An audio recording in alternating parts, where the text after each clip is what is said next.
How to change the owner on GroupMe. Hey guys, let's get started. If you want to change the owner of a group on GroupMe application, the steps are quite easy. So make sure you follow each of the steps.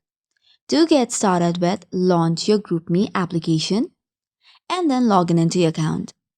Once this is done, make sure you tap on the group whose group owner you want to change. Once that is done, tap on test group and here you can see all the members of the group and other options. Scroll down and then tap on settings. Under settings, scroll down to the bottom and you will see a section called as group actions. From there, you have to select on change owner. Select the member who you want to change or transfer the ownership to. Tap on transfer owner and you're good to go. So this is all for today's video. For more such contents, do not forget to hit the like and subscribe button. Thank you and keep watching.